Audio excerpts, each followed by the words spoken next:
சிலபஸில் வந்து 6 to 10th book படிக்கணும்னோ இல்லை 12th புக்கை படிக்கணும்னோ அவங்க சொல்லலை. அதனால் புக்கு மாறுறதை பற்றி நீங்கள் கவலைப்பட ஒன்றும் தேவை கிடையாது. டிஎன்பிஎஸ்சி சிலபஸ் வந்து புக்கில் உள்ள கண்டென்ட் அடிப்படையில் இருக்கிறதுனால நம்ம புக்கை படிக்கிறோம், அவ்வளோதானே தவிர நம்ம சிலபஸை தான் படிக்கணுமே தவிர புக்கு மாறுறதை பற்றி கவலைப்படக்கூடாது.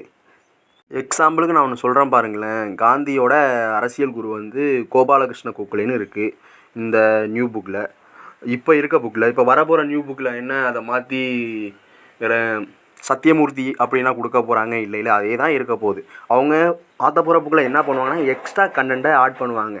ஒன்று ரெண்டு எக்ஸ்ட்ரா கண்டென்ட் ஆட் பண்ணுவாங்களே தவிர இருக்கிற கண்டென்ட் அப்படியே தான் இருக்க போகுது. பெரியார் அவர்களோட சிறப்பு பெயர்கள்லாம் அப்படியே தான் இருக்க போகுது. காந்தி அவர்களை பற்றின இன்ஃபர்மேஷன் அதான் இருக்க போகுது. அது என்ன அதில் எதுவும் மாற்றி கொடுக்க போகிறாங்களா? அதெல்லாம் கிடையாது. எக்ஸ்ட்ரா வேணால் சில கண்டென்ட் ஆட் பண்ணலாம், அதுதானே தவிர மற்றபடி இந்த பேசிக்